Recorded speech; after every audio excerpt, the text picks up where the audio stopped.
Tonight, some stories are not as simple as they seem. A drop of water can hide an entire world. A shadow may choose to leave, and love may follow, even into the dark. You don't need to understand everything. Just listen and let the stories drift softly around you until your thoughts grow quiet. Your breathing slows, and the world fades away. So close your eyes and let these strange, gentle stories carry you into sleep. The shadow. In very hot climates, where the heat of the sun has great power, people are usually as brown as mahogany. And in the hottest countries, they are Negroes with black skins. A learned man once traveled into one of these warm climates from the cold regions of the north, and thought he would roam about as he did at home. But he soon had to change his opinion. He found that, like all sensible people, he must remain in the house during the whole day, with every window and door closed, so that it looked as if all in the house were asleep or absent. The houses of the narrow street in which he lived were so lofty that the sun shone upon them from morning till evening, and it became quite unbearable. This learned man from the cold regions was young as well as clever, but it seemed to him as if he were sitting in an oven, and he became quite exhausted and weak, and grew so thin that his shadow shriveled up and became much smaller than it had been at home. The sun took away even what was left of it, and he saw nothing of it till the evening after sunset.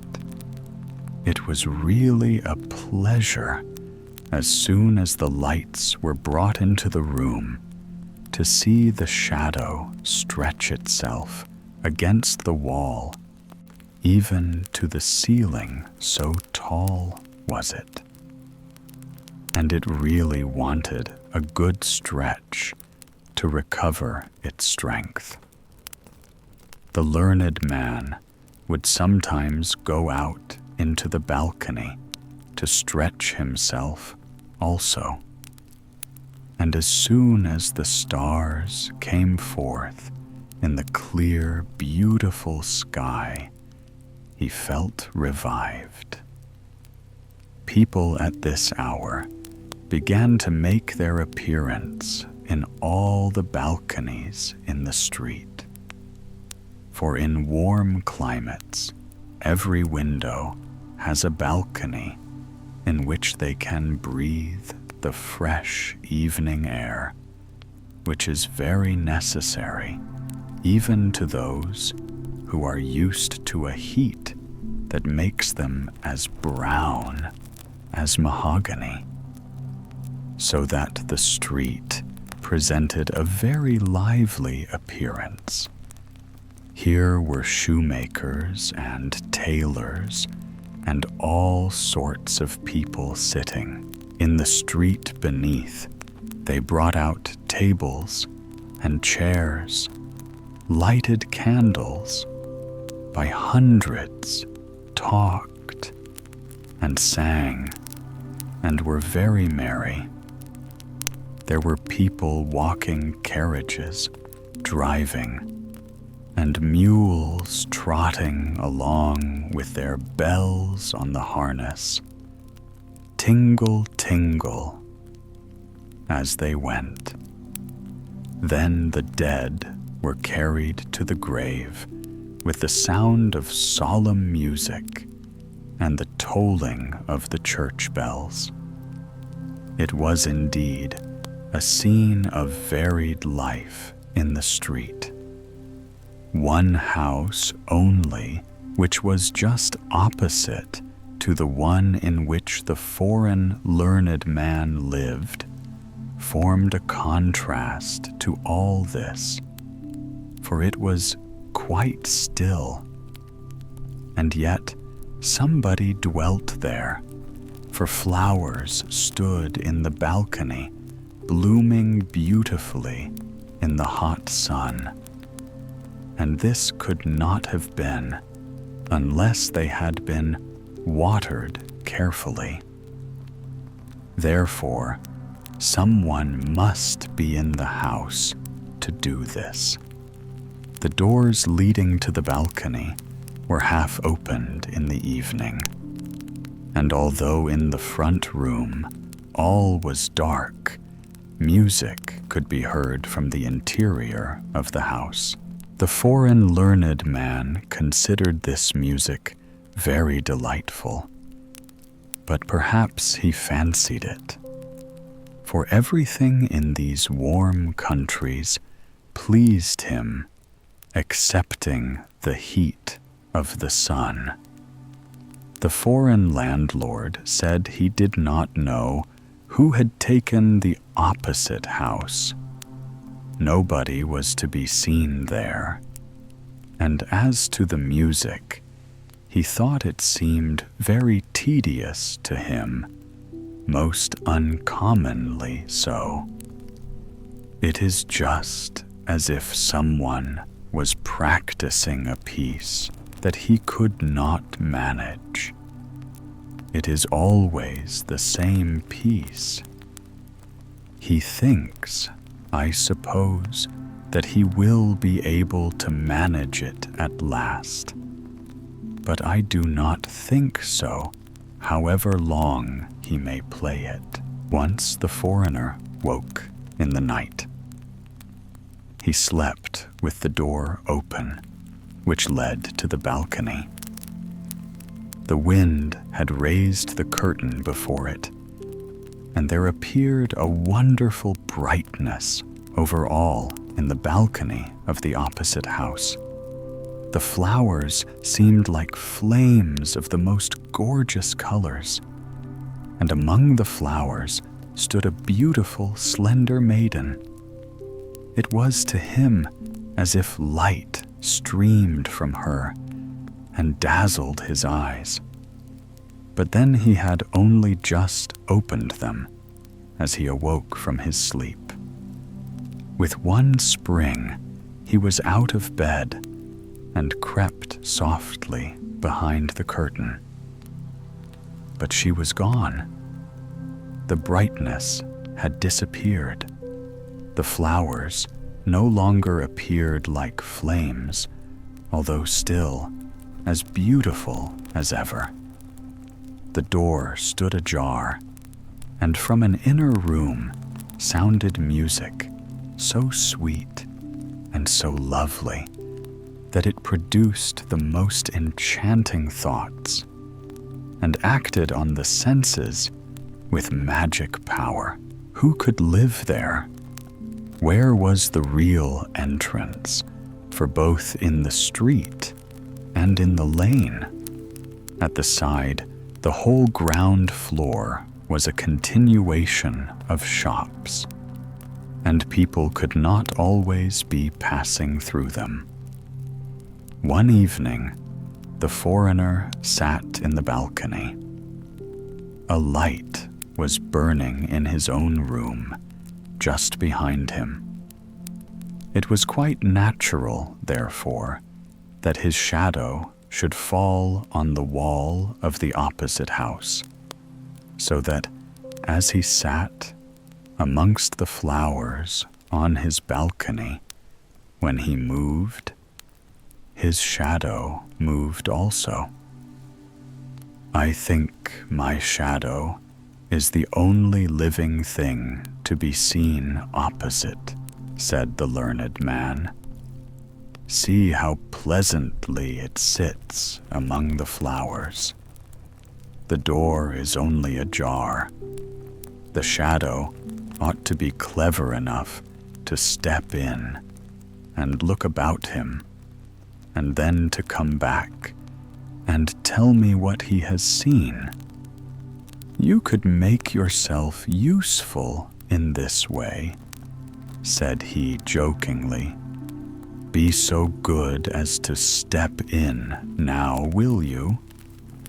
And then he nodded to the shadow, and the shadow nodded in return.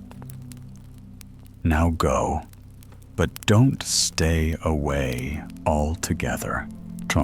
Then the foreigner stood up, and the shadow on the opposite balcony stood up also.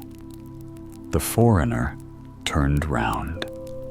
The shadow turned, and if anyone had observed, they might have seen it go straight into the half-opened door of the opposite balcony as the learned man re-entered his own room and let the curtain fall. The next morning, he went out to take his coffee and read the newspapers. How is this? He exclaimed as he stood in the sunshine. I have lost my shadow. So it really did go away yesterday evening, and it has not returned. This is very annoying. And it certainly did vex him, not so much because the shadow was gone, but because he knew there was a story of a man without a shadow.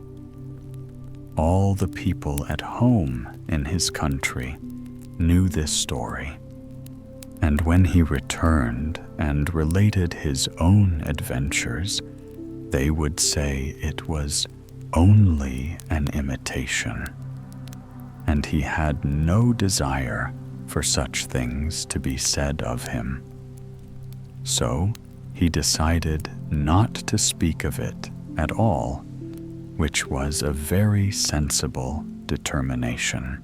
In the evening, he went out again on his balcony, taking care to place the light behind him.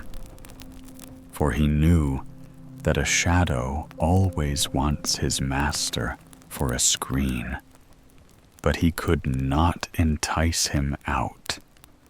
He made himself little, and he made himself tall, but there was no shadow, and no shadow came. He said, "Hem a hem," but it was all useless. That was very vexatious. But in warm countries, everything grows very quickly. And after a week had passed, he saw to his great joy that a new shadow was growing from his feet when he walked in the sunshine, so that the root must have remained. After 3 weeks, he had quite a respectable shadow, which, during his return journey to northern lands, continued to grow and became at last so large that he might very well have spared half of it. When this learned man arrived at home, he wrote books about the true, the good, and the beautiful, which are to be found in this world. And so days and years passed, many, many years. One evening, as he sat in his study, a very gentle tap was heard at the door. "Come in," said he. But no one came. He opened the door, and there stood before him a man so remarkably thin that he felt seriously troubled at his appearance. He was, however, very well dressed and looked like a gentleman. "To whom have I the honor of speaking?" said he. "Ah, I hoped you would recognize me," said the elegant stranger. "I have gained so much that I have a body of flesh and clothes to wear. You never expected to see me in such a condition. Do you not recognize your old shadow? Ah, you never expected that I should return to you again. All has been prosperous with me since I was with you last. I have become rich in every way, and were I inclined to purchase my freedom from service, I could easily do so." And as he spoke, he rattled between his fingers a number of costly trinkets which hung to a thick gold watch chain he wore round his neck. Diamond rings sparkled on his fingers, and it was all real. "I cannot recover from my astonishment," said the learned man. "What does all this mean? Something rather unusual," said the shadow. "But you are yourself an uncommon man, and you know very well that I have followed in your footsteps ever since your childhood. As soon as you found that I have traveled enough to be trusted alone, I went my own way, and I am now in the most brilliant circumstances. But I felt a kind of longing to see you once more before you die, and I wanted to see this place again, for there is always a clinging to the land of one's birth. I know that you have now another shadow. Do I owe you anything? If so, have the goodness to say what it is." "No. Is it really you?" said the learned man. "Well, this is most remarkable. I never supposed it possible that a man's old shadow could become a human being. Just tell me what I owe you," said the shadow, "for I do not like to be in debt to any man." "How can you talk in that manner?" said the learned man. "What question of debt can there be between us? You are as free as anyone. I rejoice exceedingly to hear of your good fortune. Sit down, old friend, and tell me a little of how it happened, and what you saw in the house opposite to me while we were in those hot climates." "Yes, I will tell you all about it," said the shadow, sitting down. "But then you must promise me never to tell in this city, wherever you may meet me, that I have been your shadow. I am thinking of being married, for I have more than sufficient to support a family. Make yourself quite easy," said the learned man. "I will tell no one who you really are. Here is my hand. I promise, and a word is sufficient between man and man. Between man and a shadow. said the shadow, for he could not help saying so. It was really most remarkable how very much he had become a man in appearance. He was dressed in a suit of the very finest black cloth, polished boots, and an opera crush hat, which could be folded together so that nothing could be seen but the crown and the rim, besides the trinkets, the gold chain, and the diamond rings already spoken of.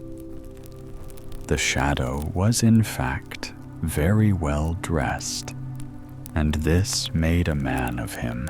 Now I will relate to you what you wish to know, said the shadow, placing his foot with the polished leather boot as firmly as possible on the arm of the new shadow of the learned man, which lay at his feet like a poodle dog. This was done. It might be from pride, or perhaps that the new shadow might cling to him. But the prostrate shadow remained quite quiet and at rest in order that it might listen, for it wanted to know how a shadow could be sent away by its master and become a man itself. Do you know, said the shadow, that in the house opposite to you lived the most glorious creature in the world? It was poetry.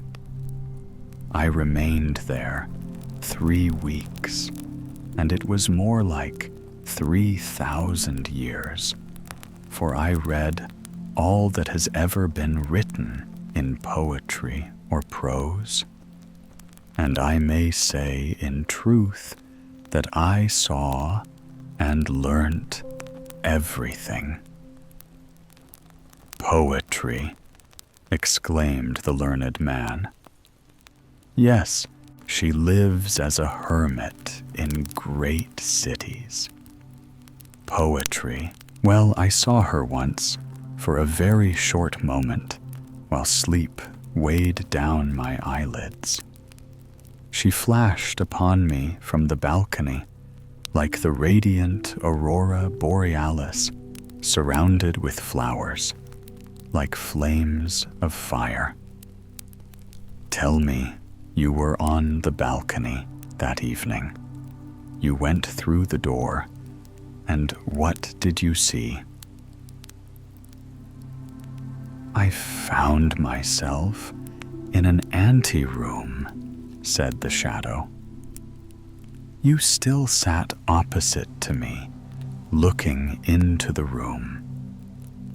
There was no light, or at least it seemed in partial darkness, for the door of a whole suite of rooms stood open, and they were brilliantly lighted. The blaze of light would have killed me had I approached too near the maiden myself, but I was cautious and took time, which is what everyone ought to do. And what didst thou see? Asked the learned man. I saw everything as you shall hear. But it really is not pride on my part as a free man, and possessing the knowledge that I do besides my position, not to speak of my wealth. I wish you would say you to me instead of thou. I beg your pardon, said the learned man. It is an old habit which it is difficult to break. You are quite right. I will try to think of it. But now tell me everything that you saw. Everything, said the shadow. For I saw and know everything. What was the appearance of the inner rooms? Asked the scholar. Was it there like a cool grove or like a holy temple? Were the chambers like a starry sky seen from the top of a high mountain? It was all that you describe, said the shadow. But I did not go quite in. I remained in the twilight of the anteroom. But I was in a very good position. I could see and hear all that was going on in the court of poetry. But what did you see? Did the gods of ancient times pass through the rooms? Did old heroes fight their battles over again? Were there lovely children at play who related their dreams? I tell you, I have been there, and therefore you may be sure that I saw everything that was to be seen. If you had gone there, you would not have remained a human being, whereas I became one. And at the same moment, I became aware of my inner being, my inborn affinity to the nature of poetry. It is true, I did not think much about it while I was with you, but you will remember that I was always much larger at sunrise and sunset, and in the moonlight even more visible than yourself. But I did not then understand my inner existence. In the anteroom, it was revealed to me. I became a man. I came out in full maturity. But you had left the warm countries. As a man, I felt ashamed to go about without boots or clothes, and that exterior finish by which man is known. So I went my own way. I can tell you, for you will not put it in a book. I hid myself under the cloak of a cake woman, but she little thought who she concealed. It was not till evening that I ventured out. I ran about the streets in the moonlight. I drew myself up to my full height upon the walls, which tickled my back very pleasantly. I ran here and there, looked through the highest windows into the rooms and over the roofs. I looked in and saw what nobody else could see, or indeed ought to see. In fact, it is a bad world, and I would not care to be a man, but that men are of some importance. I saw the most miserable things going on between husbands and wives, parents and children, sweet, incomparable children. I have seen what no human being has the power of knowing, although they would all be very glad to know the evil conduct of their neighbors. Had I written a newspaper, how eagerly it would have been read, instead of which I wrote directly to the persons themselves, and great alarm arose in all the town I visited. They had so much fear of me, and yet how dearly they loved me. The professor made me a professor. The tailor gave me new clothes. I am well provided for in that way. The overseer of the mint struck coins for me. The women declared that I was handsome, and so I became the man you now see me. And now I must say adieu. Here is my card. I live on the sunny side of the street and always stay at home in rainy weather.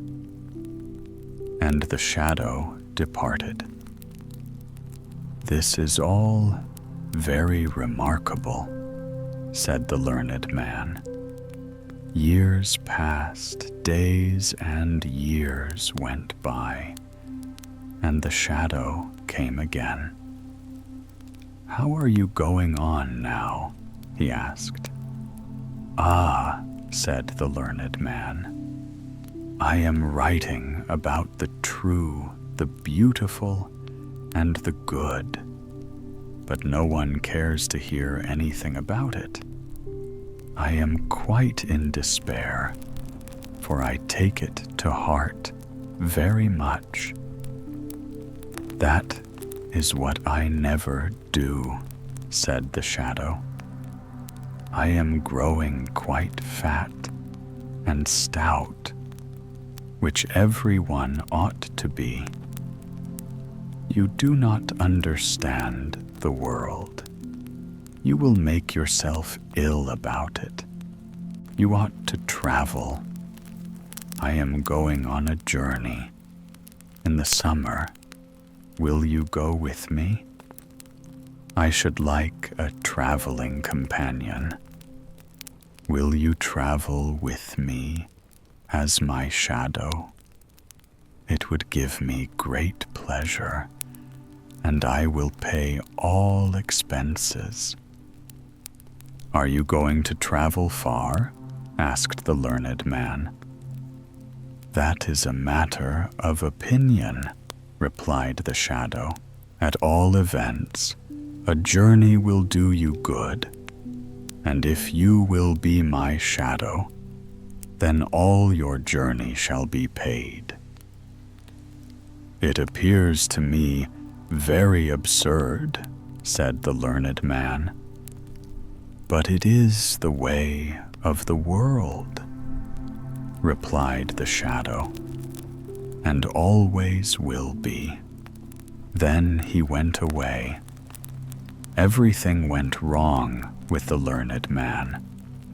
Sorrow and trouble pursued him, and what he said about the good, the beautiful, and the true was of as much value to most people as a nutmeg would be to a cow.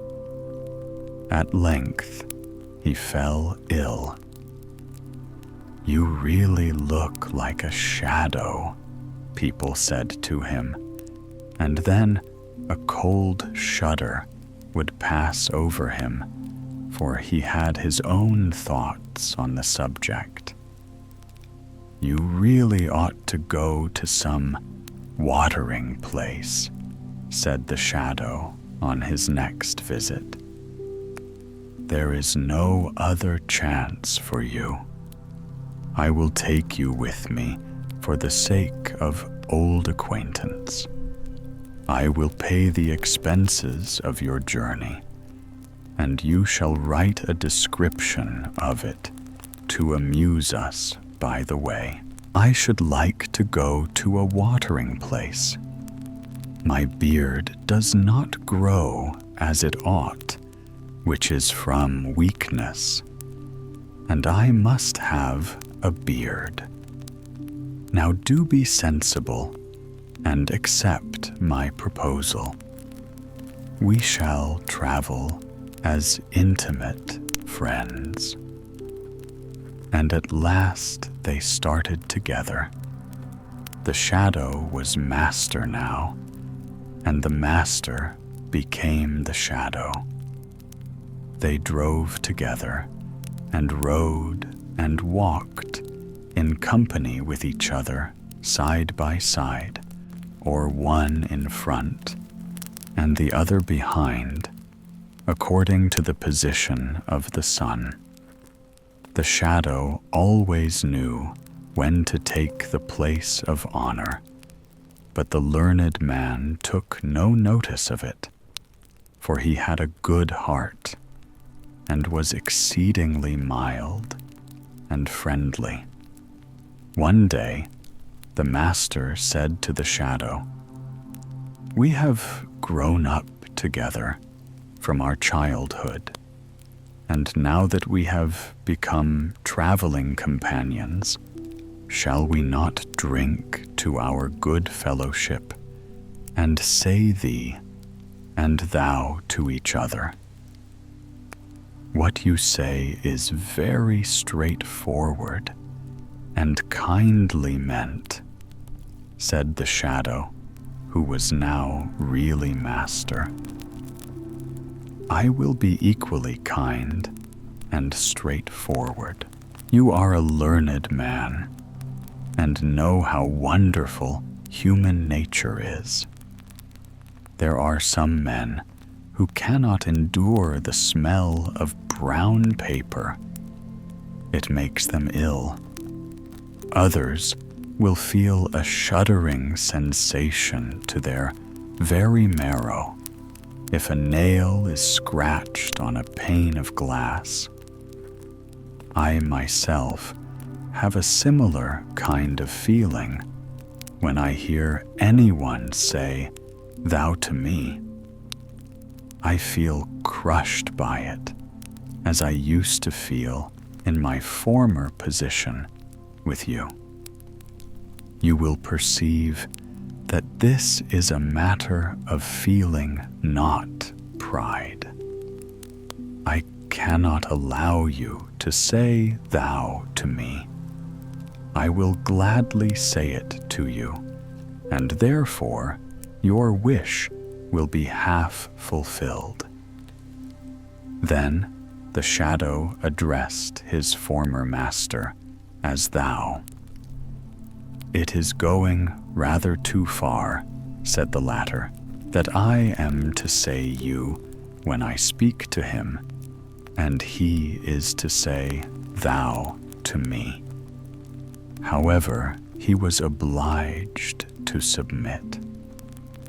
They arrived at length at the baths, where there were many strangers, and among them a beautiful princess whose real disease consisted in being too sharp-sighted, which made everyone very uneasy. She saw at once that the newcomer was very different to everyone else. "They say he is here to make his beard grow," she thought. "But I know the real cause. He is unable to cast a shadow." Then she became very curious on the matter, and one day, while on the promenade, she entered into conversation with the strange gentleman.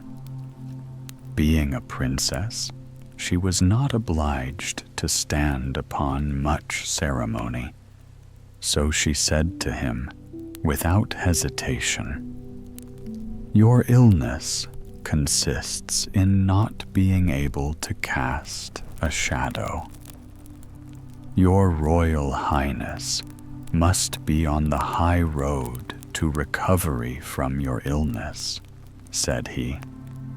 "I know your complaint arose from being too sharp-sighted, and in this case, it has entirely failed. I happen to have a most unusual shadow. Have you not seen a person who is always at my side? Persons often give their servants finer cloth for their liveries than for their own clothes, and so I have dressed out my shadow like a man. Nay, you may observe that I have even given him a shadow of his own. It is rather expensive, but I like to have things about me that are peculiar. How is this? Thought the princess. Am I really cured? This must be the best watering place in existence. Water in our times has certainly wonderful power. But I will not leave this place yet, just as it begins to be amusing. This foreign prince, for he must be a prince, pleases me above all things. I only hope his beard won't grow, or he will leave at once. In the evening, the princess and the shadow danced together in the large assembly rooms. She was light, but he was lighter still. She had never seen such a dancer before. She told him from what country she had come, and found he knew it, and had been there, but not while she was at home. He had looked into the windows of her father's palace, both the upper and the lower windows.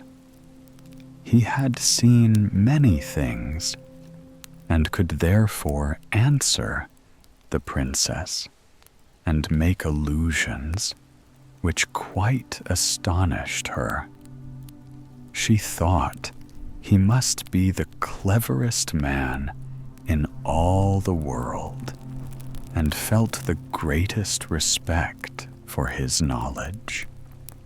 When she danced with him again, she fell in love with him, which the shadow quickly discovered, for she had with her eyes looked him through and through.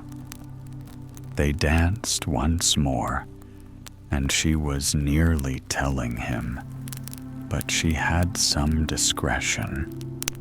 She thought of her country, her kingdom, and the number of people over whom she would one day have to rule.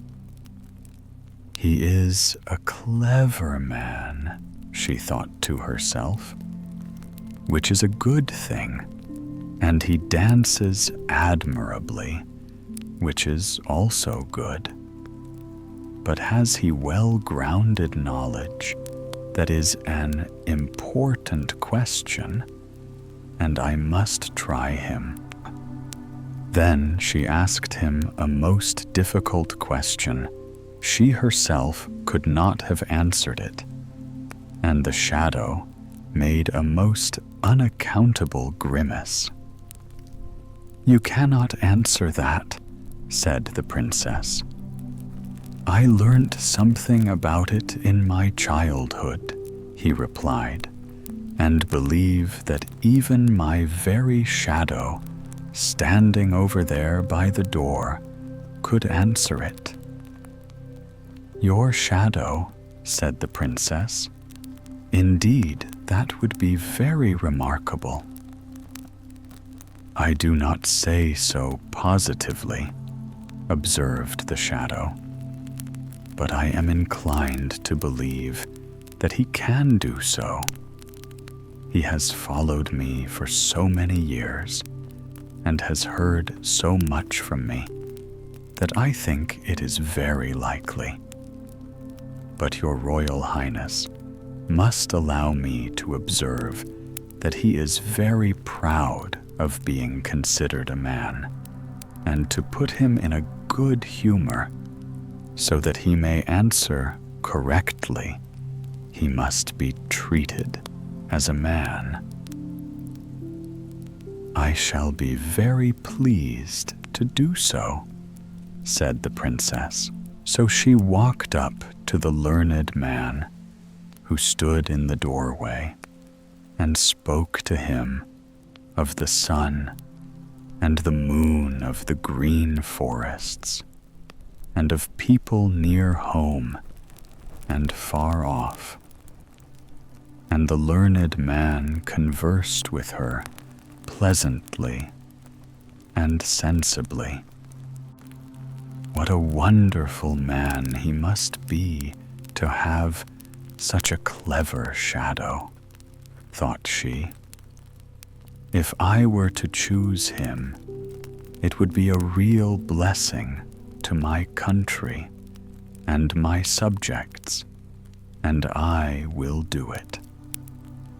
So the princess and the shadow were soon engaged to each other, but no one was to be told a word about it till she returned to her kingdom.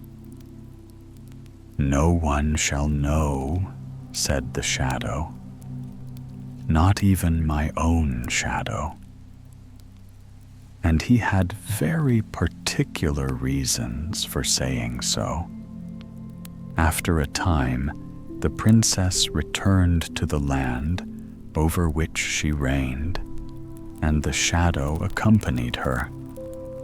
"Listen, my friend," said the shadow to the learned man. "Now that I am as fortunate and as powerful as any man can be, I will do something unusually good for you. You shall live in my palace, drive with me in the royal carriage, and have $100,000 a year. But you must allow everyone to call you a shadow, and never venture to say that you have been a man. And once a year, when I sit in my balcony in the sunshine, you must lie at my feet, as becomes a shadow to do. For I must tell you, I am going to marry the princess, and our wedding will take place this evening." "Now really, this is too ridiculous," said the learned man. "I cannot and will not submit to such folly. It would be cheating the whole country, and the princess also.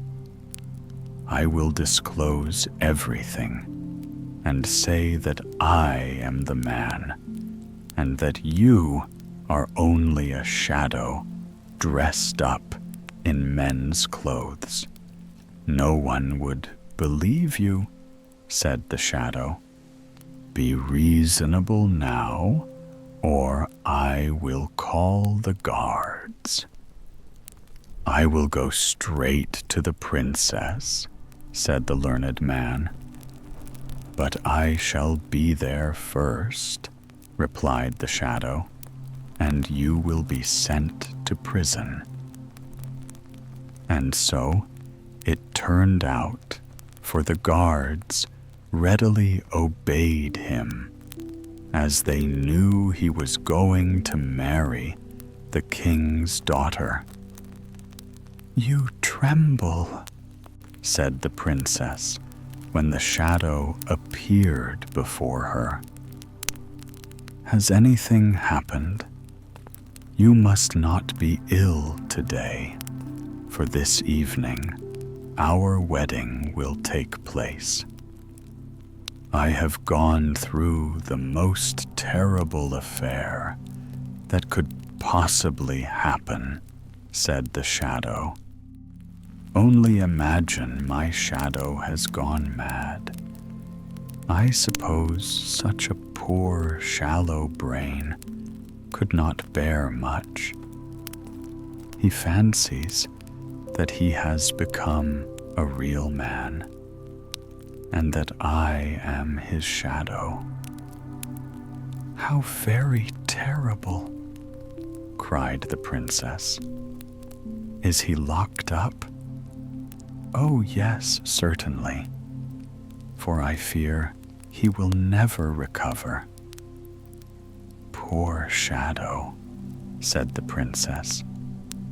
It is very unfortunate for him. It would really be a good deed to free him from his frail existence.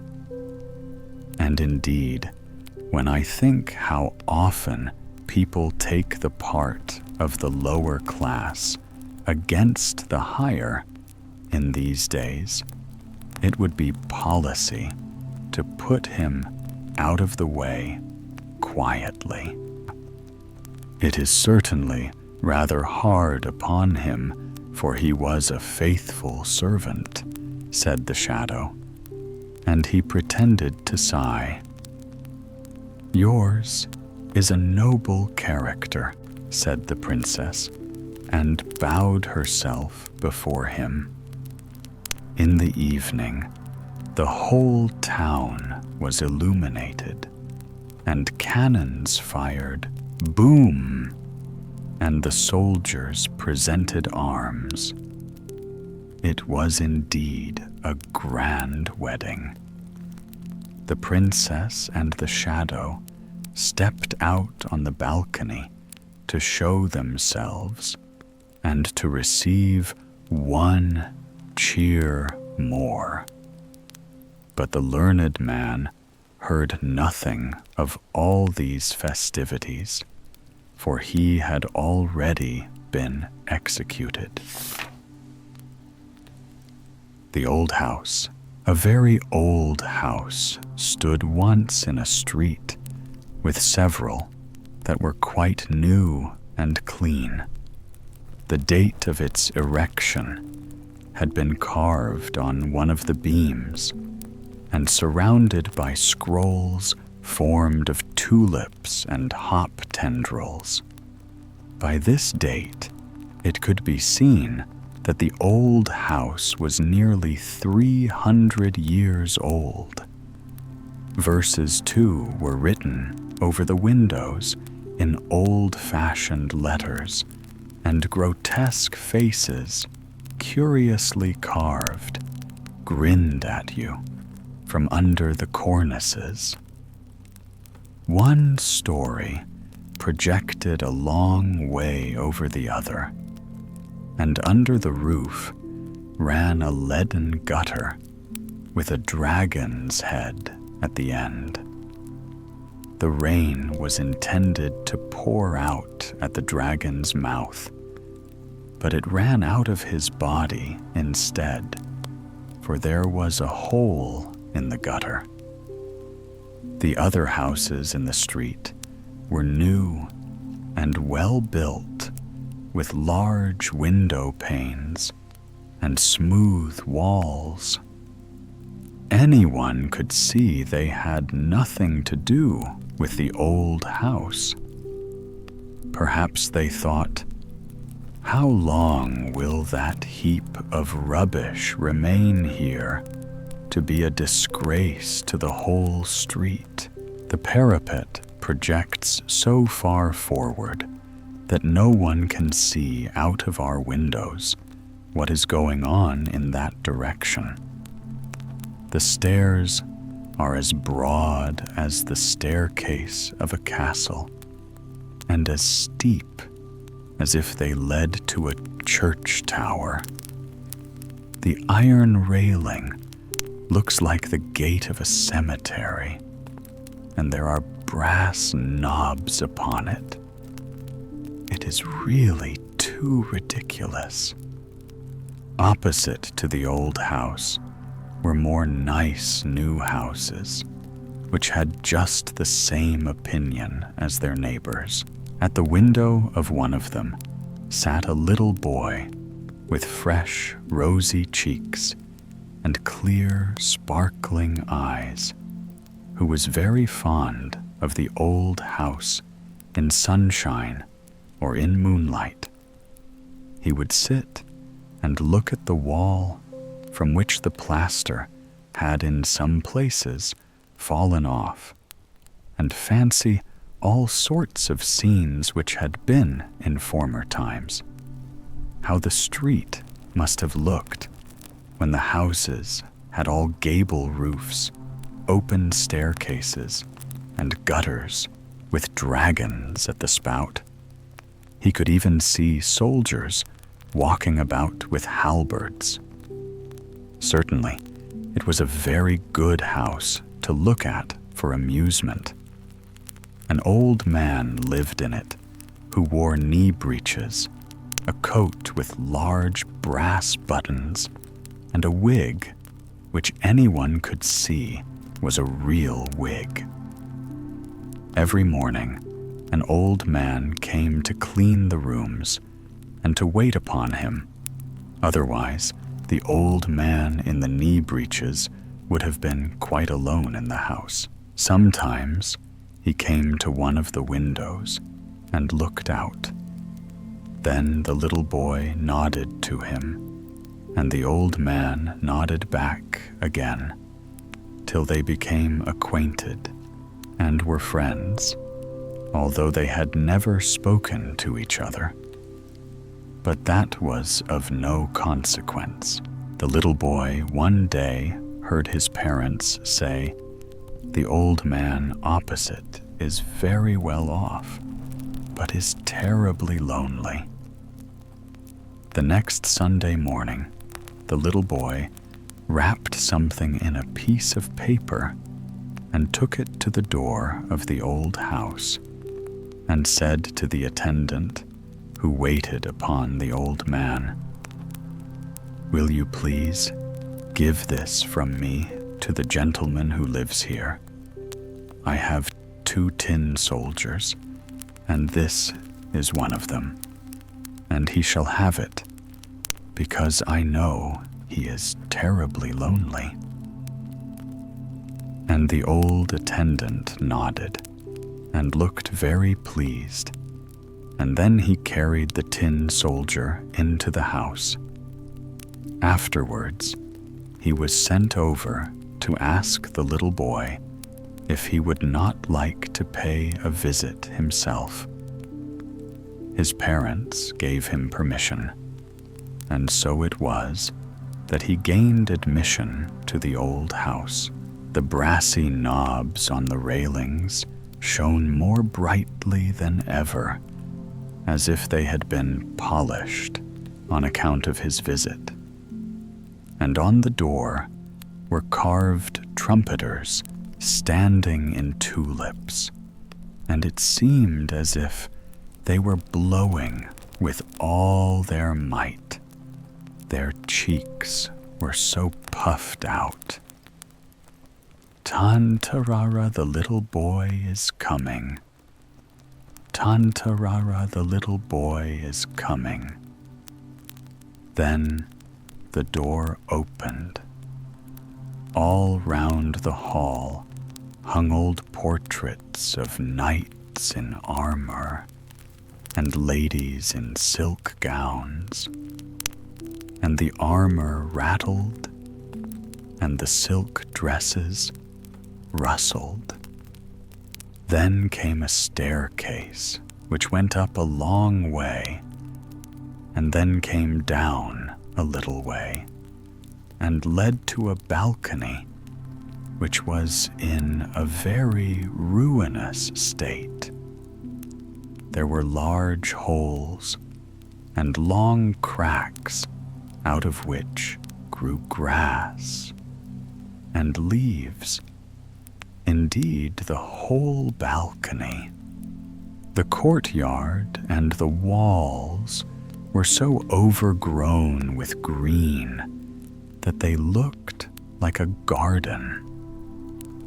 In the balcony stood flower pots on which were heads having asses' ears, but the flowers in them grew just as they pleased. In one pot, pinks were growing all over the sides. At least the green leaves were shooting forth stalk and stem, and saying as plainly as they could speak, "The air has fanned me, the sun has kissed me, and I am promised a little flower for next Sunday, really for next Sunday." Then they entered a room in which the walls were covered with leather, and the leather had golden flowers stamped upon it. "Gilding will fade in damp weather. To endure there is nothing like leather," said the walls. Chairs handsomely carved with elbows on each side and with very high backs stood in the room, and as they creaked, they seemed to say, "Sit down." Oh dear, how I am creaking. I shall certainly have the gout like the old cupboard. Gout in my back, ugh. And then the little boy entered the room where the old man sat. "Thank you for the tin soldier, my little friend," said the old man, "and thank you also for coming to see me." "Thanks, thanks," or "Creak, creak," said all the furniture. There was so much that the pieces of furniture stood in each other's way to get a sight of the little boy. On the wall near the center of the room hung the picture of a beautiful lady, young and gay, dressed in the fashion of the olden times, with powdered hair and a full, stiff skirt. She said neither "thanks" nor "creak," but she looked down upon the little boy with her mild eyes.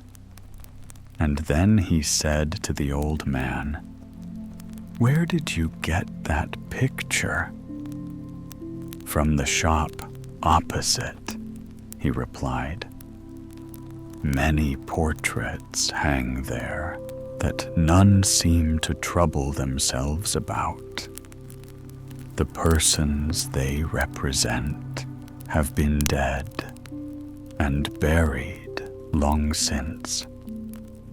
But I knew this lady many years ago, and she has been dead nearly half a century."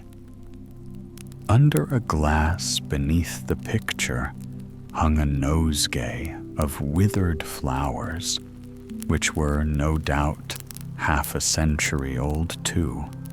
At least they appeared so, and the pendulum of the old clock went to and fro, and the hands turned round.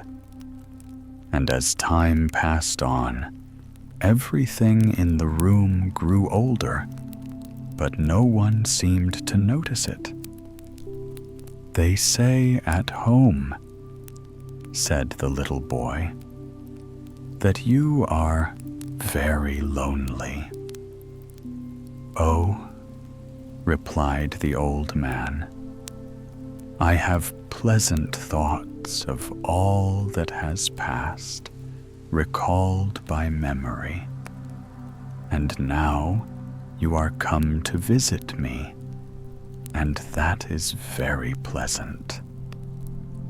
Then he took from the bookcase a book full of pictures representing long processions of wonderful coaches such as are never seen at the present time. Soldiers like the knave of clubs, and citizens with waving banners. The tailors had a flag with a pair of scissors supported by 2 lions, and on the shoemaker's flag there were not boots, but an eagle with 2 heads for the shoemakers must have everything arranged so that they can say, "This is a pair." What a picture book it was. And then the old man went into another room to fetch apples and nuts. It was very pleasant, certainly, to be in that old house. "I cannot endure it," said the tin soldier, who stood on a shelf. "It is so lonely and dull here. I have been accustomed to live in a family, and I cannot get used to this life. I cannot bear it. The whole day is long enough, but the evening is longer. It is not here like it was in your house opposite, when your father and mother talked so cheerfully together, while you and all the dear children made such a delightful noise.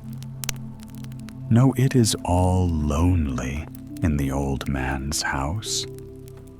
Do you think he gets any kisses? Do you think he ever has friendly looks or a Christmas tree?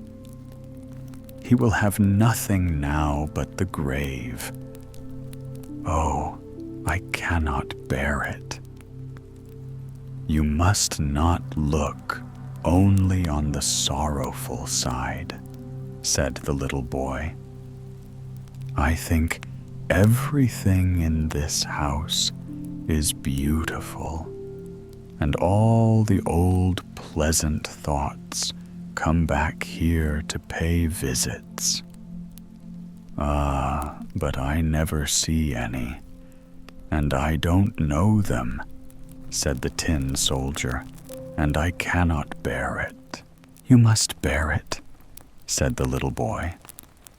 Then the old man came back with a pleasant face and brought with him beautiful preserved fruits, as well as apples and nuts. And the little boy thought no more of the tin soldier. How happy and delighted the little boy was. And after he returned home, and while days and weeks passed, a great deal of nodding took place from one house to the other, and then the little boy went to pay another visit. The carved trumpeters blew. Tan-ta-ra-ra. There is the little boy. Tan-ta-ra-ra. The swords and armor on the old knight's pictures rattled. The silk dresses rustled, the leather repeated its rhyme, and the old chairs had the gout in their backs and cried, "Creak." It was all exactly like the first time. For in that house, one day and 1 hour were just like another. "I cannot bear it any longer," said the tin soldier. "I have wept tears of tin, it is so melancholy here. Let me go to the wars and lose an arm or a leg. That would be some change. I cannot bear it. Now I know what it is to have visits from one's old recollections and all they bring with them. I have had visits from mine, and you may believe me, it is not altogether pleasant. I was very nearly jumping from the shelf. I saw you all in your house opposite, as if you were really present. It was Sunday morning, and you children stood round the table singing the hymn that you sing every morning. You were standing quietly with your hands folded, and your father and mother. You were standing quietly with your hands folded, and your father and mother were looking just as serious when the door opened, and your little sister Maria, who is not 2 years old, was brought into the room. You know she always dances when she hears music and singing of any sort. So she began to dance immediately, although she ought not to have done so. But she could not get into the right time because the tune was so slow. So she stood first on one leg and then on the other, and bent her head very low. But it would not suit the music. You all stood looking very grave, although it was very difficult to do so. But I laughed so to myself that I fell down from the table and got a bruise, which is there still. I know it was not right to laugh. So all this and everything else that I have seen keeps running in my head, and these must be the old recollections that bring so many thoughts with them. Tell me whether you still sing on Sundays, and tell me about your little sister Maria, and how my old comrade is the other tin soldier. Ah, really, he must be very happy. I cannot endure this life. You are given away, said the little boy. You must stay. Don't you see that? Then the old man came in with a box containing many curious things to show him. Rouge pots, scent boxes, and old cards so large and so richly gilded that none are ever seen like them in these days. And there were smaller boxes to look at, and the piano was opened, and inside the lid were painted landscapes. But when the old man played, the piano sounded quite out of tune. Then he looked at the picture he had bought at the broker's, and his eyes sparkled brightly as he nodded at it and said, "Ah, she could sing that tune. I will go to the wars, I will go to the wars," cried the tin soldier as loud as he could, and threw himself down on the floor. Where could he have fallen? The old man searched, and the little boy searched, but he was gone and could not be found. "I shall find him again," said the old man, but he did not find him. The boards of the floor were open and full of holes. The tin soldier had fallen through a crack between the boards and lay there now in an open grave. The day went by, and the little boy returned home. The week passed, and many more weeks. It was winter, and the windows were quite frozen, so the little boy was obliged to breathe on the panes and rub a hole to peep through at the old house. Snowdrifts were lying in all the scrolls and on the inscriptions, and the steps were covered with snow, as if no one were at home. And indeed, nobody was home, for the old man was dead. In the evening, a hearse stopped at the door, and the old man in his coffin was placed in it. He was to be taken to the country to be buried there in his own grave. So they carried him away. No one followed him, for all his friends were dead. And the little boy kissed his hand to the coffin as the hearse moved away with it. A few days after, there was an auction at the old house, and from his window, the little boy saw the people carrying away the pictures of old knights and ladies, the flower pots with the long ears, the old chairs, and the cupboards. Some were taken one way, some another.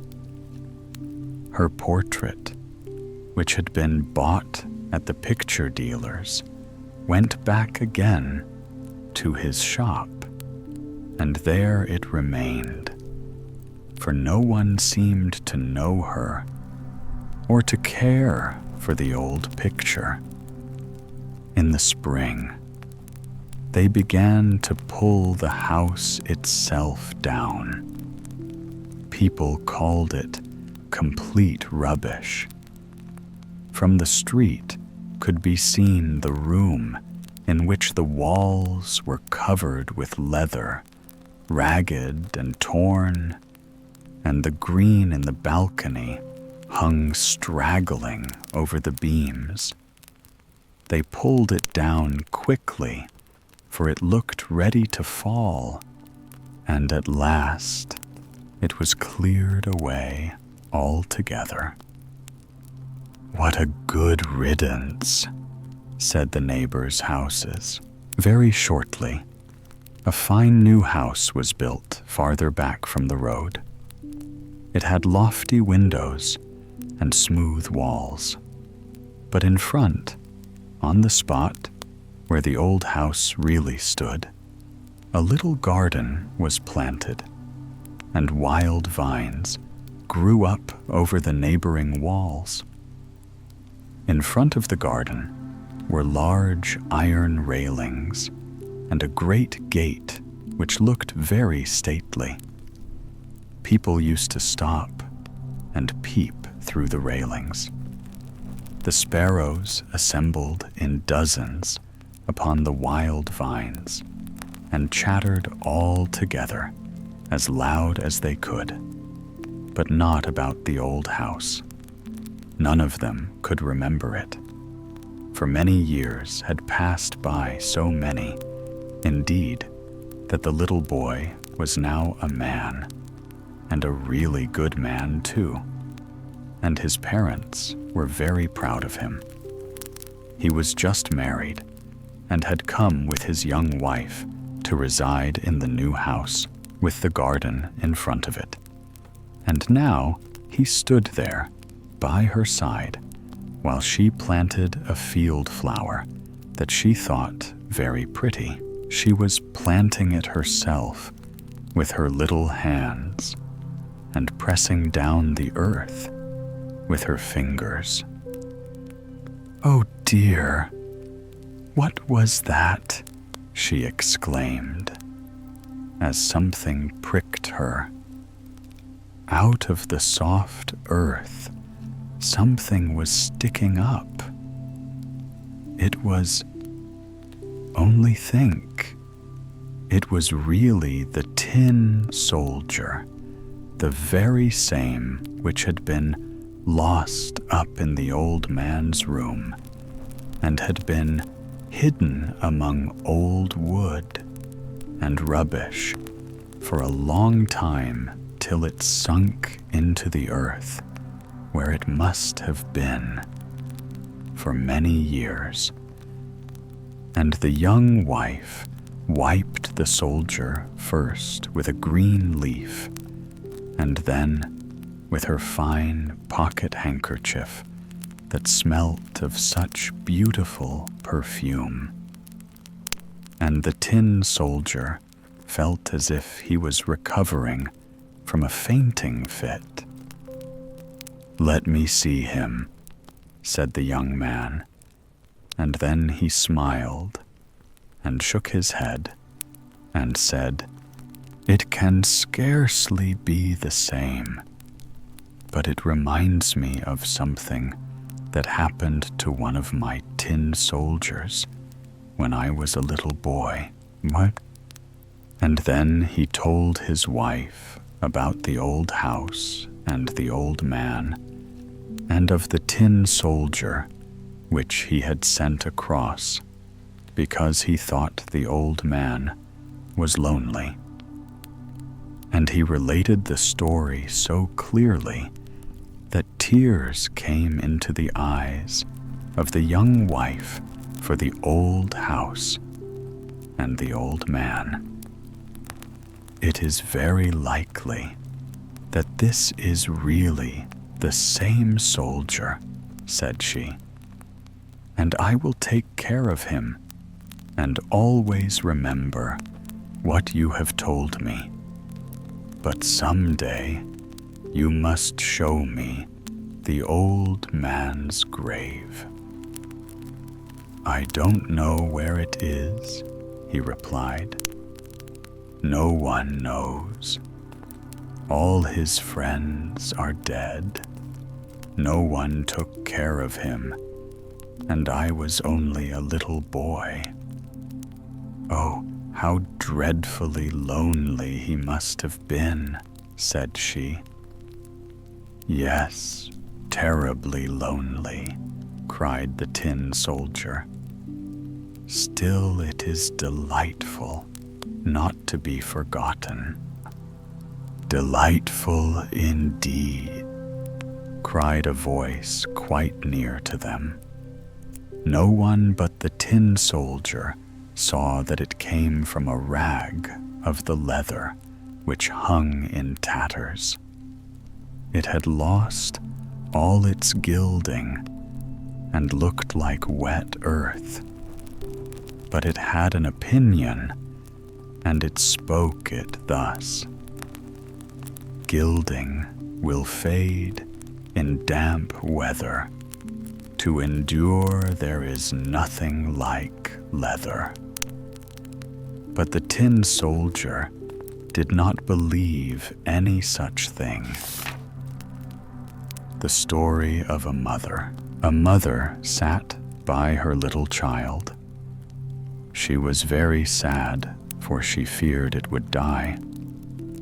It was quite pale, and its little eyes were closed, and sometimes it drew a heavy, deep breath, almost like a sigh. And then the mother gazed more sadly than ever on the poor little creature. Someone knocked at the door, and a poor old man walked in. He was wrapped in something that looked like a great horse cloth, and he required it truly to keep him warm, for it was cold winter.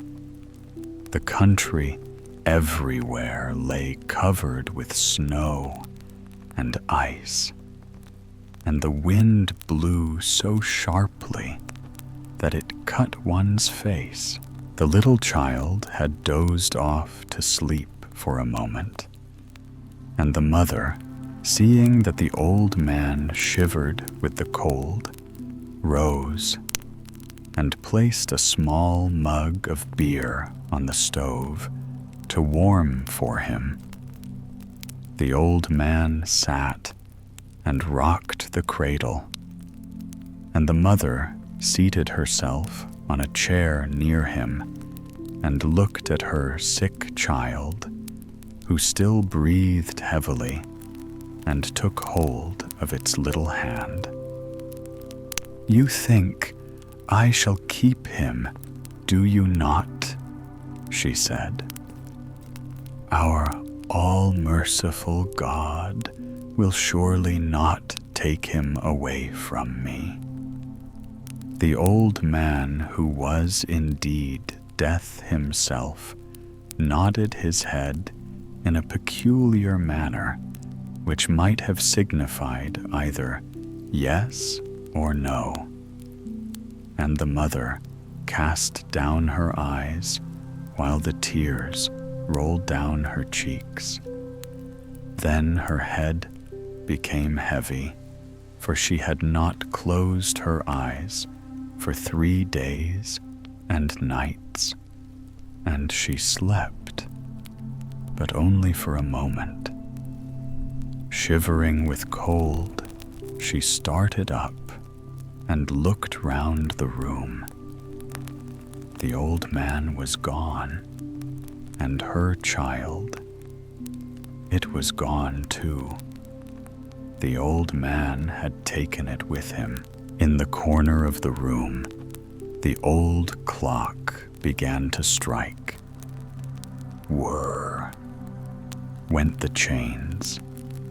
The heavy weight sank to the ground, and the clock stopped. And the poor mother rushed out of the house, calling for her child. Out in the snow sat a woman in long black garments, and she said to the mother, "Death has been with you in your room. I saw him hastening away with your little child. He strides faster than the wind and never brings back what he has taken away. Only tell me which way he has gone," said the mother. "Tell me the way, I will find him." "I know the way," said the woman in the black garments. "But before I tell you, you must sing to me all the songs that you have sung to your child. I love these songs. I have heard them before. I am night, and I saw your tears flow as you sang. I will sing them all to you," said the mother, "but do not detain me now. I must overtake him and find my child." But night sat silent and still. Then the mother wept and sang and wrung her hands. And there were many songs, and yet even more tears, till at length night said, "Go to the right into the dark forest of fir trees, for I saw death take that road with your little child." Within the wood, the mother came to crossroads, and she knew not which to take. Just by stood a thorn bush. It had neither leaf nor flower, for it was the cold winter time, and icicles hung on the branches. "Have you not seen death go by with my little child?" she asked. "Yes," replied the thorn bush, "but I will not tell you which way he has taken until you have warmed me in your bosom. I am freezing to death here and turning to ice." Then she pressed the bramble to her bosom quite close so that it might be thawed, and the thorns pierced her flesh, and great drops of blood flowed.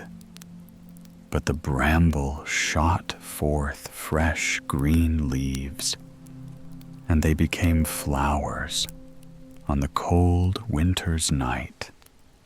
So warm is the heart of a sorrowing mother. Then the bramble bush told her the path she must take. She came at length to a great lake, on which there was neither ship nor boat to be seen. The lake was not frozen sufficiently for her to pass over on the ice, nor was it open enough for her to wade through. And yet she must cross it if she wished to find her child.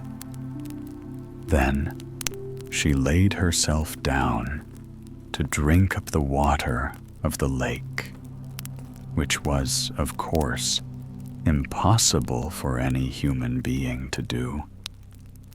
But the bereaved mother thought that perhaps a miracle might take place to help her. "You will never succeed in this," said the lake. "Let us make an agreement together which will be better. I love to collect pearls, and your eyes are the purest I have ever seen. If you will weep those eyes away in tears into my waters, then I will take you to the large hothouse where death dwells and rears flowers and trees, every one of which is a human life. Oh, what would I not give to reach my child?" said the weeping mother. And as she still continued to weep, her eyes fell into the depths of the lake and became 2 costly pearls. Then the lake lifted her up and wafted her across to the opposite shore, as if she were on a swing, where stood a wonderful building, many miles in length. No one could tell whether it was a mountain covered with forests and full of caves, or whether it had been built. But the poor mother could not see, for she had wept her eyes into the lake. "Where shall I find Death, who went away with my little child?" she asked. "He has not arrived here yet," said an old gray-haired woman who was walking about and watering Death's hothouse. "How have you found your way here, and who helped you?" "God has helped me," she replied. "He is merciful. Will you not be merciful too? Where shall I find my little child?" "I did not know the child," said the old woman. "And you are blind. Many flowers and trees have faded tonight, and death will soon come to transplant them.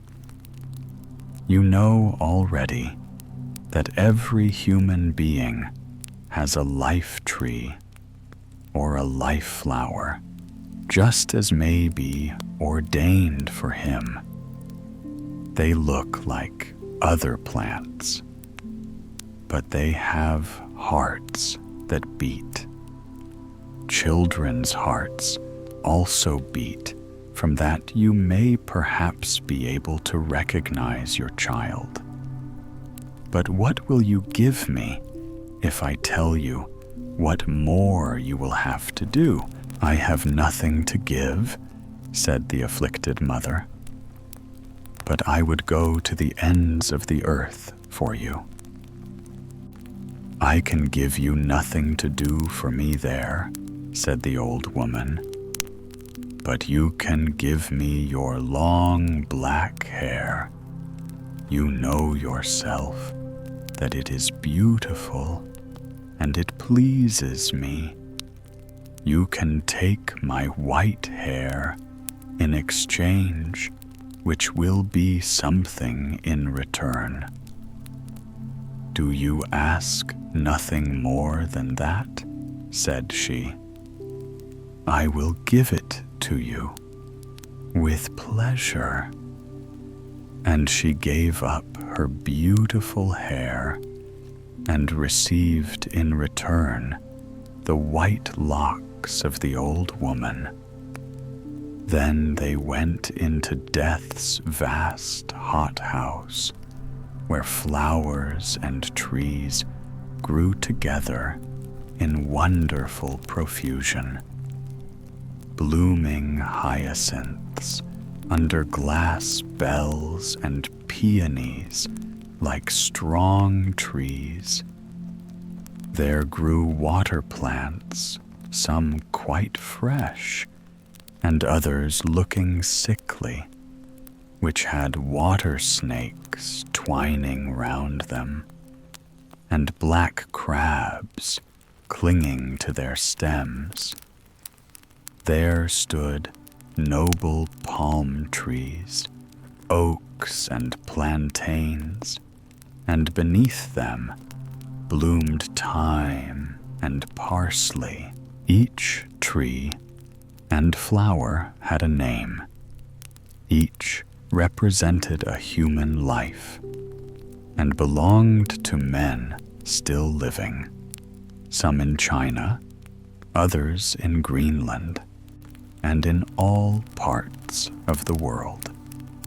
Some large trees had been planted in little pots so that they were cramped for room and seemed about to burst the pot to pieces, while many weak little flowers were growing in rich soil with moss all around them, carefully tended and cared for. The sorrowing mother bent over the little plants and heard the human heart beating in each, and recognized the beatings of her child's heart among millions of others. "That is it," she cried, stretching out her hand towards a little crocus flower which hung down its sickly head. "Do not touch the flower," exclaimed the old woman, "but place yourself here, and when death comes, I expect him every minute. Do not let him pull up that plant, but threaten him that if he does, you will serve the other flowers in the same manner. This will make him afraid, for he must account to God for each of them. None can be uprooted unless he receives permission to do so." There rushed through the hothouse a chill of icy coldness, and the blind mother felt that death had arrived. "How did you find your way hither?" asked he. "How could you come here faster than I have?" "I am a mother," she answered. And Death stretched out his hand towards the delicate little flower, but she held her hands tightly round it and held it fast at same time with the most anxious care lest she should touch one of the leaves. Then death breathed upon her hands, and she felt his breath colder than the icy wind, and her hands sank down powerless. "You cannot prevail against me," said Death. "But a God of mercy can," said she. "I only do his will," replied Death. "I am his gardener. I take all his flowers and trees and transplant them into the gardens of paradise in an unknown land. How they flourish there, and what that garden resembles, I may not tell you." "Give me back my child," said the mother, weeping and imploring. And she seized 2 beautiful flowers in her hands and cried to Death, "I will tear up all your flowers, for I am in despair." "Do not touch them," said Death. "You say you are unhappy, and would you make another mother as unhappy as yourself?" "Another mother," cried the poor woman, setting the flowers free from her hands. "There are your eyes," said Death. "I fished them up out of the lake for you. They were shining brightly, but I knew not they were yours. Take them back. They are clearer now than before. And then look into the deep well, which is close by here. I will tell you the names of the 2 flowers which you wished to pull up, and you will see the whole future of the human beings they represent, and what you were about to frustrate and destroy." Then she looked into the well, and it was a glorious sight to behold how one of them became a blessing to the world, and how much happiness and joy it spread around. But she saw that the life of the other was full of care and poverty, misery and woe. "Both are the will of God," said Death. "Which is the unhappy flower, and which is the blessed one?" she said. "That I may not tell you," said Death. "But thus far you may learn that one of the 2 flowers represents your own child. It was the fate of your child that you saw, the future of your own child." Then the mother screamed aloud with terror, "Which of them belongs to my child? Tell me that. Deliver the unhappy child. Release it from so much misery. Rather, take it away. Take it to the kingdom of God. Forget my tears and my entreaties. Forget all that I have said or done." "I do not understand you," said Death.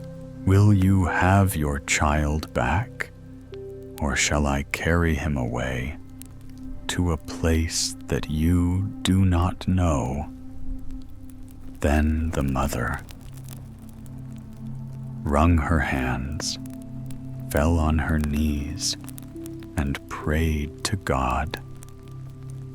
Grant not my prayers when they are contrary to thy will, which at all times must be the best.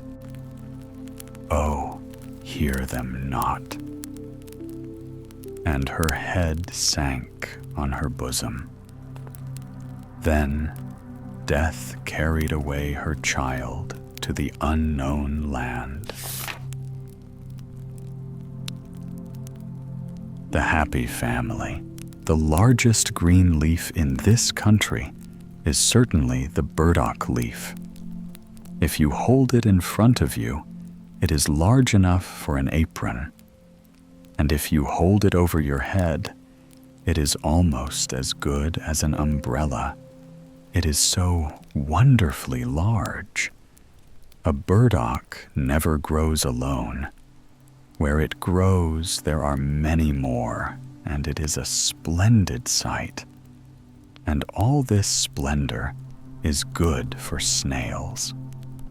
The great white snails which grand people in olden times used to have made into fricassees. And when they had eaten them, they would say, "Oh, what a delicious dish!" For these people really thought them good. And these snails lived on burdock leaves, and for them, the burdock was planted. There was once an old estate where no one now lived to require snails. Indeed, the owners had all died out, but the burdock still flourished. It grew over all the beds and walks of the garden. Its growth had no check, till it became at last quite a forest of burdocks. Here and there stood an apple or a plum tree. But for this, nobody would have thought the place had ever been a garden. It was burdock from one end to the other. And here lived the last two surviving snails. They knew not themselves how old they were, but they could remember the time when there were a great many more of them, and that they were descended from a family which came from foreign lands, and that the whole forest had been planted for them and theirs. They had never been away from the garden, but they knew that another place once existed in the world called the Duke's Palace, castle, in which some of their relations had been boiled till they became black and were then laid on a silver dish. But what was done afterwards, they did not know. Besides, they could not imagine exactly how it felt to be boiled and placed on a silver dish. But no doubt it was something very fine and highly genteel. Neither the cockchafer, nor the toad, nor the earthworm, whom they questioned about it, would give them the least information. For none of their relations had ever been cooked or served on a silver dish. The old white snails were the most aristocratic race in the world. They knew that. The forest had been planted for them, and the nobleman's castle had been built entirely that they might be cooked and laid on silver dishes. They lived quite retired and very happily. And as they had no children of their own, they had adopted a little common snail, which they brought up as their own child. The little one would not grow, for he was only a common snail. But the old people, particularly the mother snail, declared that she could easily see how he grew. And when the father said he could not perceive it, she begged him to feel the little snail's shell, and he did so, and found that the mother was right. One day, it rained very fast. Listen, what a drumming there is on the burdock leaves. Turn, turn, turn, turn, turn, turn, said the father snail. There come the drops, said the mother. They are trickling down the stalks. We shall have it very wet here presently. I am very glad we have such good houses, and that the little one has one of his own. There has been really more done for us than for any other creature. It is quite plain that we are the most noble people in the world. We have houses from our birth, and the burdock forest has been planted for us. I should very much like to know how far it extends and what lies beyond it. There can be nothing better than we have here, said the father snail.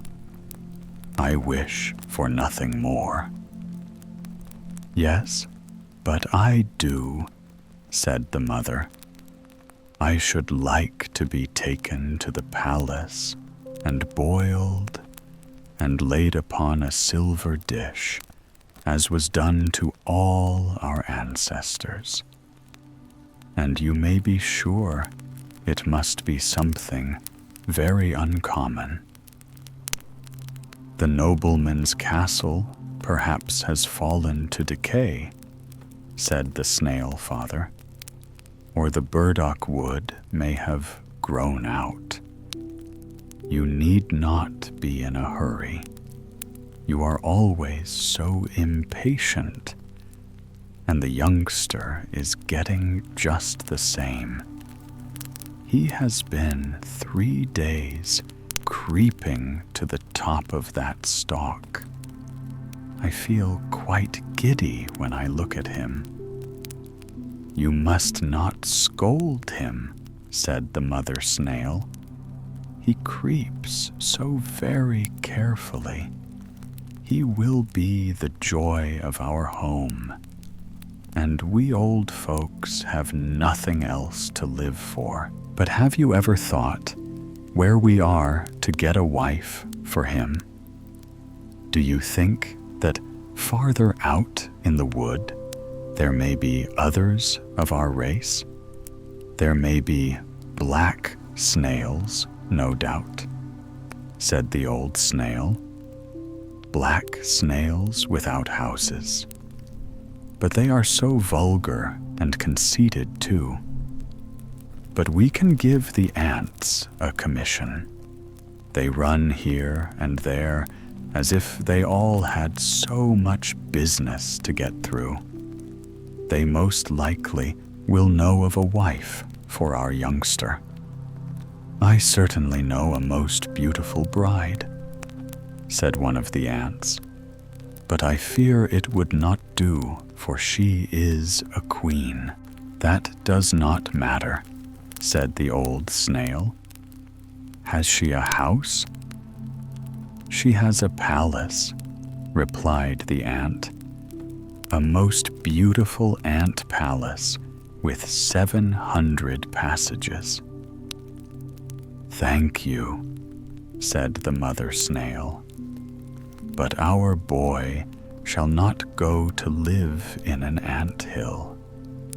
If you know of nothing better, we will give the commission to the white gnats. They fly about in rain and sunshine. They know the burdock wood from one end to the other. We have a wife for him, said the gnats. 100 man steps from here there is a little snail with a house sitting on a gooseberry bush. She is quite alone and old enough to be married. It is only 100 man steps from here. Then let her come to him, said the old people. He has the whole burdock forest. She has only a bush. So they brought the little lady snail. She took 8 days to perform the journey, but that was just as it ought to be, for it showed her to be one of the right breeding. And then they had a wedding. 6 glowworms gave as much light as they could. But in other respects, it was all very quiet, for the old snails could not bear festivities or a crowd. But a beautiful speech was made by the mother snail. The father could not speak. He was too much overcome. Then they gave the whole burdock forest to the young snails as an inheritance, and repeated what they had so often said, that it was the finest place in the world, and that if they led upright and honorable lives, and their family increased, they and their children might someday be taken to the nobleman's palace to be boiled black and laid on a silver dish. And when they had finished speaking, the old couple crept into their houses and came out no more, for they slept.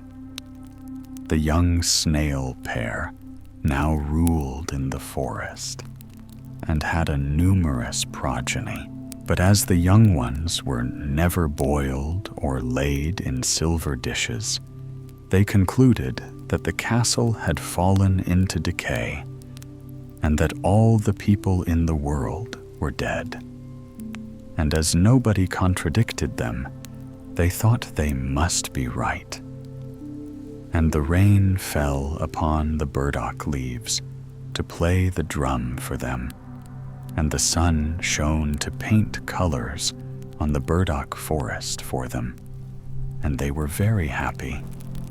The whole family were entirely and perfectly happy.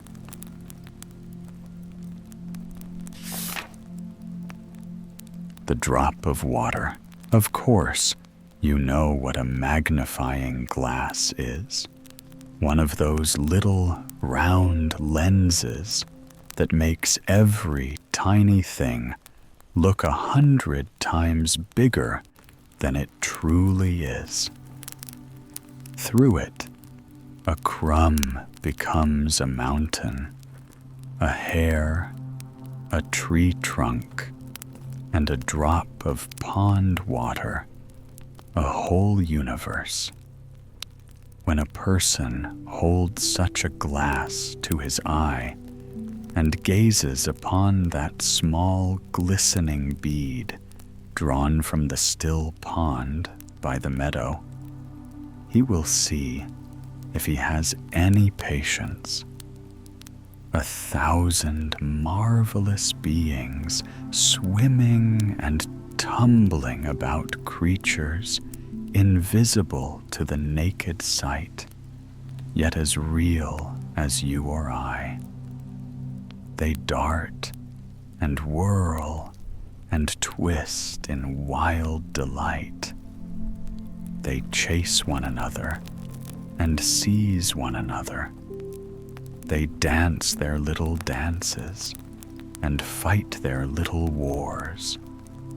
Some devour, some flee, some cling together in clusters like merry children at play.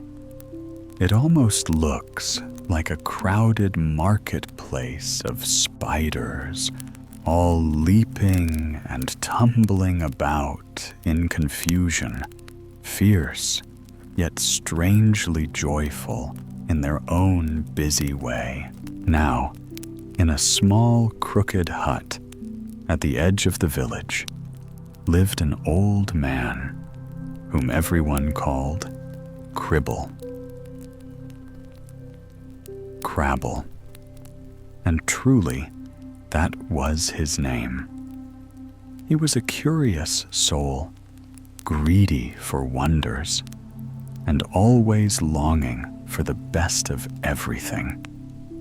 If he could not gain what he wanted by ordinary means, then he would gain it by magic, for he was well versed in the dark and glittering arts that twist nature to one's desire. He owned old books bound in skin bottles filled with murmuring liquids and boxes that never opened the same way twice.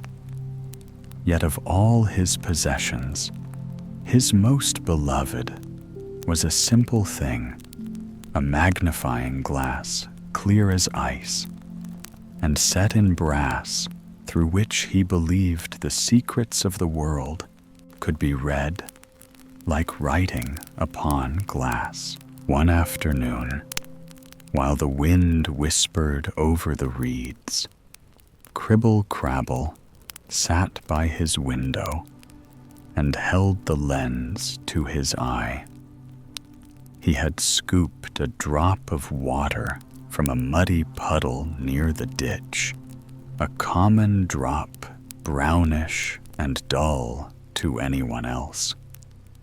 But when he raised it beneath his glass, he gasped aloud. What a cribbling and crabbling there was within. Thousands of tiny beings sprang and tumbled, seized and bit and swallowed each other whole. It was a frenzy of life and hunger. Horrible, cried the old man, his gray brows knitting. Such cruelty.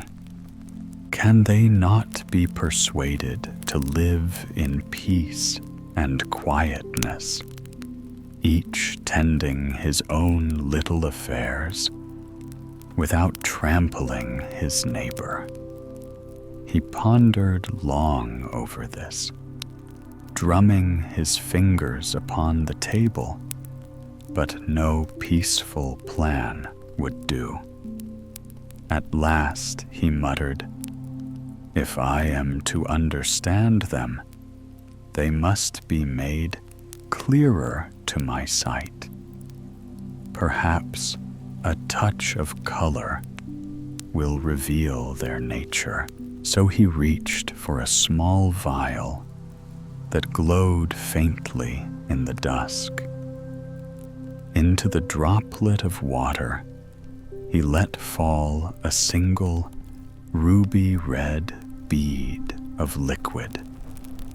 It was not wine as it appeared, but witch's blood drawn from the lobes of the ear, finest quality. 9 pence a drop, and dangerous to waste.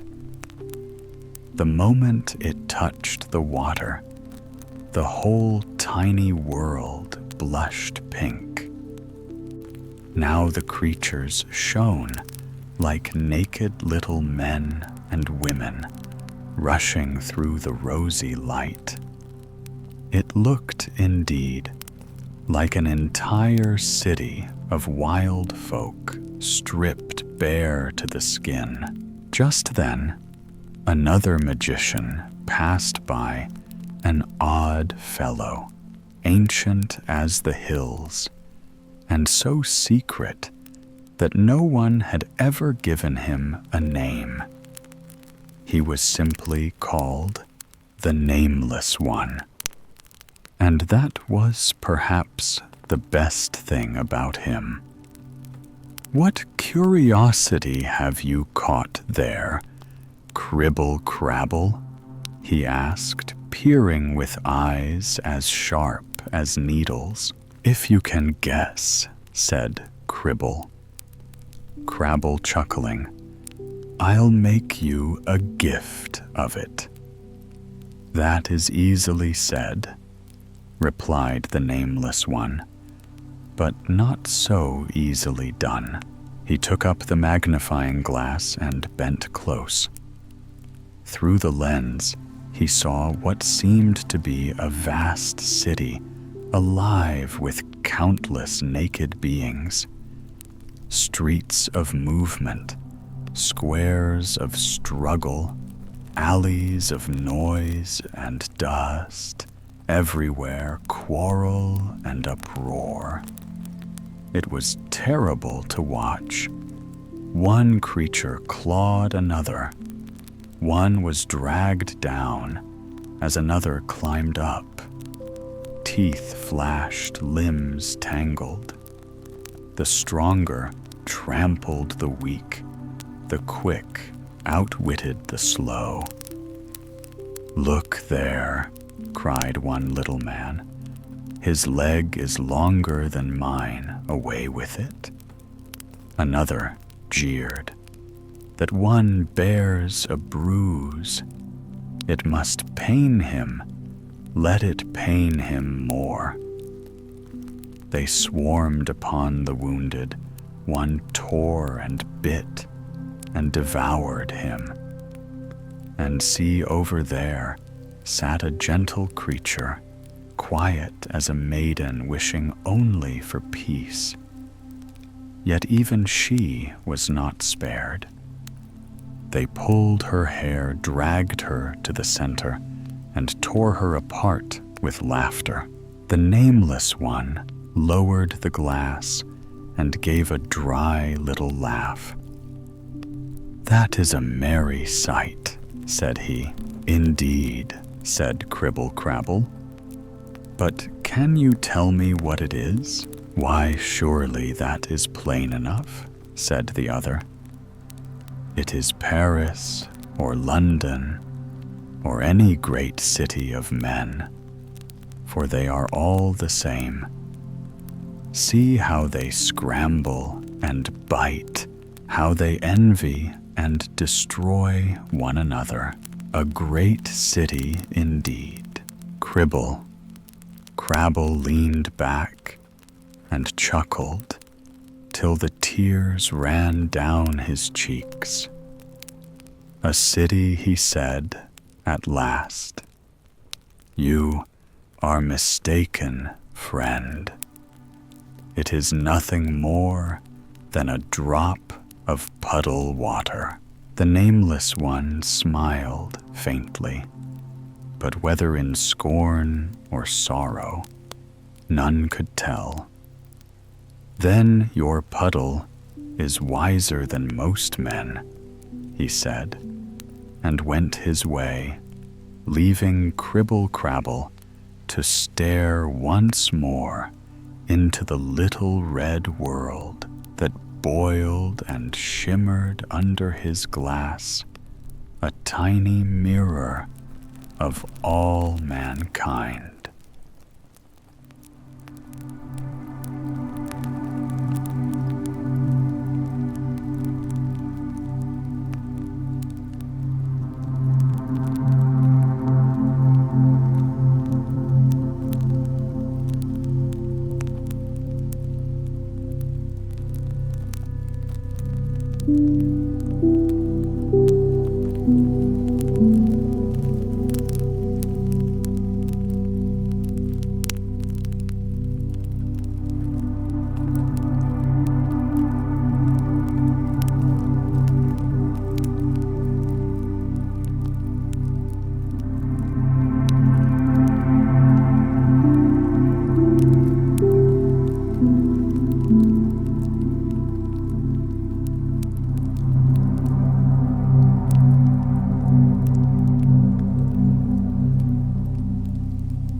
you.